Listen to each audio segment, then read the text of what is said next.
Hi, friends. I'm Dave Barklow, pastor at Fort Walton Beach First United Methodist Church. Welcome to the Pastor's Study. A lot has changed since we met here last Thursday. We're now under a statewide shelter order, and it's shut down non-essential businesses and workplaces. Everyone who can work from home is working from home. I hope that these words can continue to help us focus our minds on the things of God. I won't promise that some of them won't be coming from my backyard. Instead of the pastor's study, we might have the pastor's backyard, kind of depending on how things go in the coming week. We're going to continue to walk through the Sermon on the Mount, and we're going to begin in Matthew chapter 5, verse 27. Jesus says, "You have heard it said to you, you shall not commit adultery. But I tell you that anyone who looks at a woman lustfully has already committed adultery in his heart. If your right eye causes you to stumble, gouge it out and throw it away. It is better for you to lose one part of your body than for your whole body to be thrown into hell. If your right hand causes you to stumble, cut it off and throw it away. It is better for you to lose one part of your body than for your whole body to go into hell."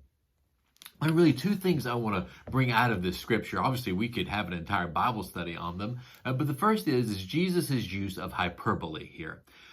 We don't think Jesus literally means we should be plucking out our eyes and cutting off our hands. If we believe that, then as believers, we'd all be one-eyed and one hand. Rather, Jesus is making a very strong statement here, and he's using hyperbole. It's kind of like when we say, "I'm so hungry I could eat a horse." Obviously, none of us could actually eat a horse, but we're just saying we're really, really hungry, and we're trying to get that message across. So while Jesus is using hyperbole here to say that he doesn't really mean to pluck out eyes and cut off hands, but he is saying this is really, really important. How you treat people in this new community that I am forming, that is important. That is eye and hand level important. It is life and death. It is heaven or hell level important.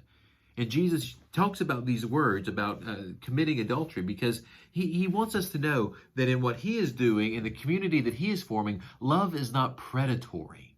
That is, when love is your ethic, which is the community Jesus is forming, then love does not look at other people and say, "What can I gain from them?"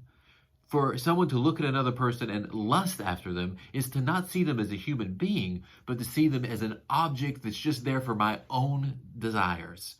And Jesus says it will not be that way in his kingdom. His followers will treat people, every person, as a person.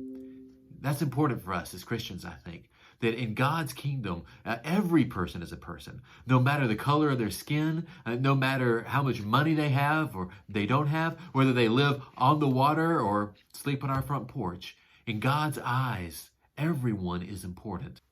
This week that we're starting, we call it Holy Week. It's the week where Jesus puts into action everything he has been teaching. And we really see this new community, this new reality of God's kingdom forming as Christ walks through this week. I want to invite you to be part of our Holy Week. We're going to have special services, 7 o'clock Thursday evening and 7 o'clock Friday evening. These are our Holy Thursday and Good Friday services. They'll be on Facebook and on our YouTube channel at 7 o'clock Thursday and Friday. I hope you can make time to watch them. They're not particularly long, but I do think they are very meaningful. Remember, friends, I love you. Take care of yourselves and shine the light of Christ.